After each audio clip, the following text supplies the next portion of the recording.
Hoje vamos falar sobre duas questões que ficaram faltando na reunião da sexta-feira passada, que é se o espírito sente dor e a questão do animismo na incorporação mediúnica. Questão do espírito.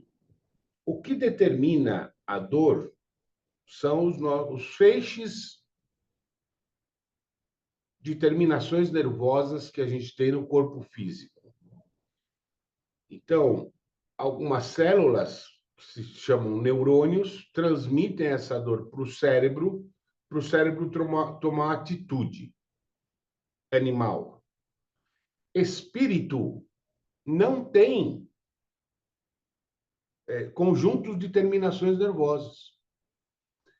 Fernando, você não falou que o duplo etérico é a cópia perfeita do corpo físico, que tem tudo? Falei. Só que o duplo etérico morre com o corpo. O que sobra, o que vai para a espiritualidade é do perispírito para cima. E esses corpos sutis não têm terminações nervosas. Então, o espírito não sente dor. Não a dor física. Sente a dor moral. O que acontece quando um espírito se apresenta em extremo sofrimento de dor física? O apego à materialidade desse espírito o faz crer que ele ainda tem um corpo físico. O consciente espiritual conhece a dor física e transmite a dor física para o perispírito. Porque ele ainda acredita que o perispírito, a formação perispiritual, ainda é o corpo físico dele. Estando apegado à materialidade, esse espírito está apegado às sensações e às coisas materiais, as dores materiais, a fome, a sede, embora o espírito não coma e não beba água.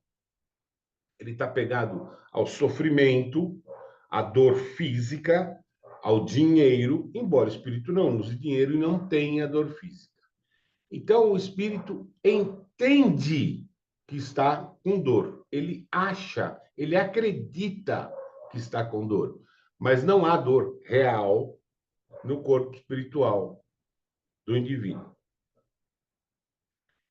E o animismo e a mediunidade.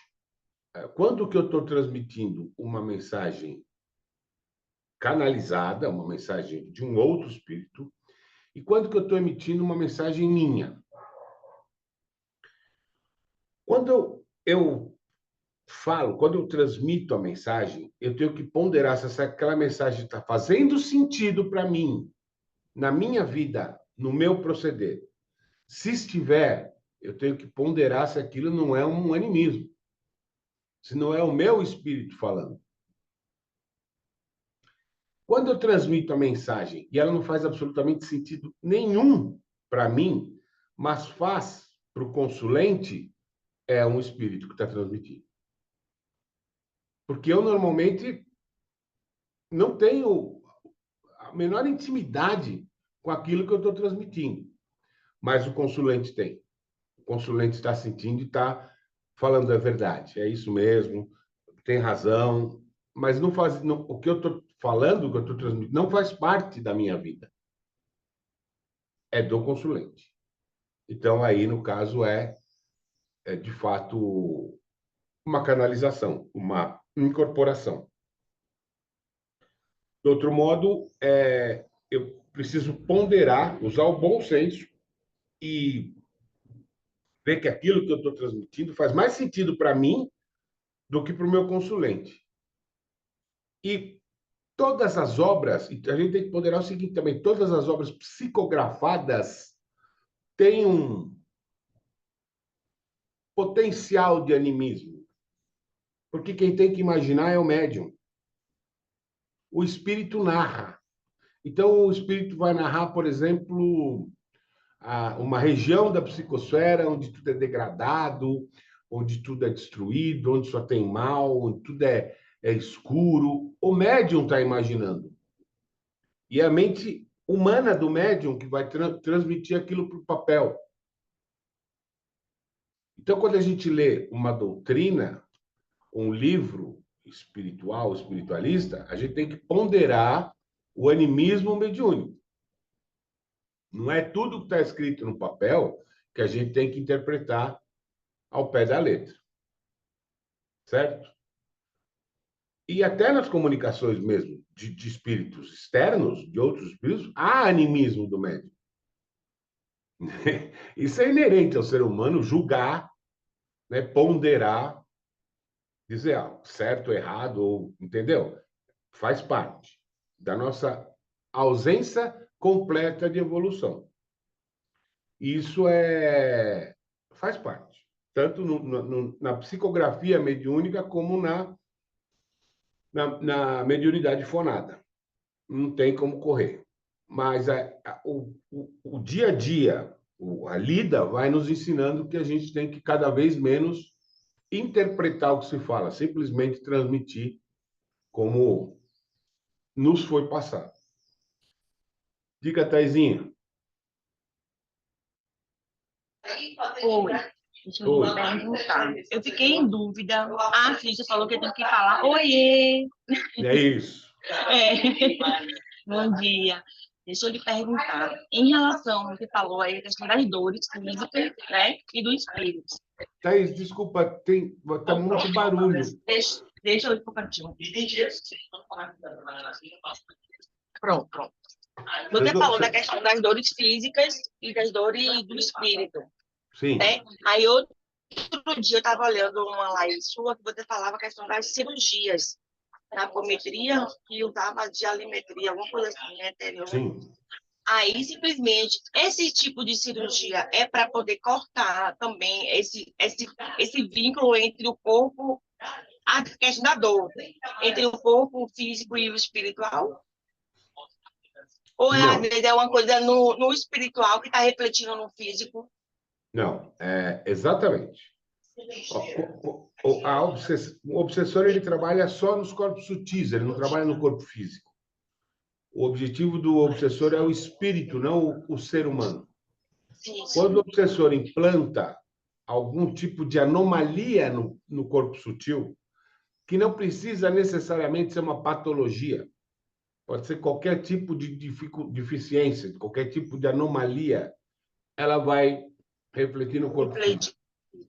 É essa anomalia, é essa patologia, é esse distúrbio no corpo sutil que a gente trata com a dialimetria e eteriatria. A gente acaba com isso, para acabar o efeito no corpo físico. Então, para nós, apômetras, para nós, todos os males mentais do corpo físico são causados pelos corpos sutis. E 98% dos males patológicos do corpo físico são causados nos corpos sutis. É óbvio que aí se exclui um efizema pulmonar de quem fuma, por exemplo. Uma cirrose de quem bebe, por exemplo. Né? A própria atitude humana que está levando à degeneração orgânica do corpo. Mas também a gente tem que considerar que tem pessoas que nunca beberam e têm cirrose. Tem pessoas que nunca fumaram e têm um tumor pulmonar. Né? Então, nesse diapasão é que a apometria trabalha. Mas é uma alteração sutil que se reflete no corpo físico como patologia, porque o corpo físico só conhece patologia. Ele não conhece, por exemplo, uma interrupção do sistema nervoso, é patologia. Né? A medicina considera tudo patologia. Então, se houver uma interrupção no sistema nervoso por um chip implantado no duplo ou no perispírito, para a medicina vai ser patologia. Houve uma interrupção do sistema nervoso do corpo humano, mas a gente não sabe por quê. Mas houve uma interrupção do sistema nervoso do corpo humano, patologia. Tem mais dúvida, Thaís? Pode falar. Nesse caso também é utilizado também para depressão e ansiedade? Tem. A depressão e a ansiedade têm uma causa no corpo sutil. A gente precisa saber o que que é.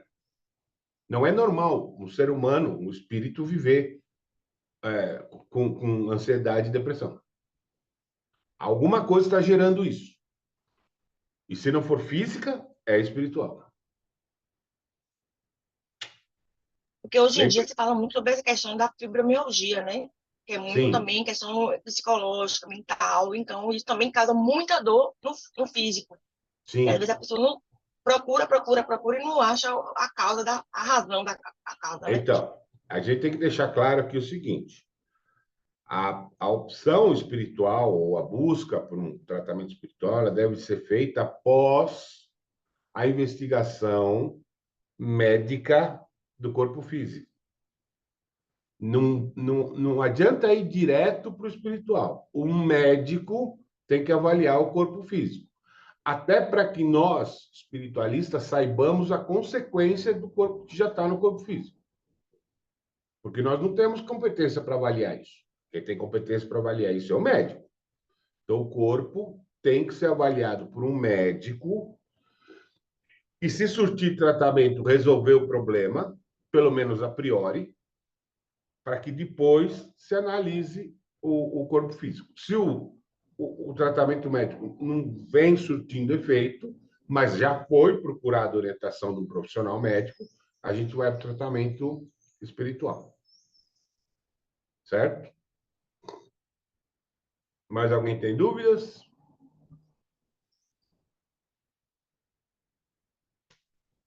Dor no espírito, males do corpo sutil que se transfere para o corpo físico, animismo, tranquilo. Entendi. Então tá. Então, hoje nós estamos com uma passagem um pouco mais curta e a gente vai parar um pouco mais cedo hoje. Nos vemos então na sexta-feira que vem. Fiquem todos com Deus e na mais alta vibração.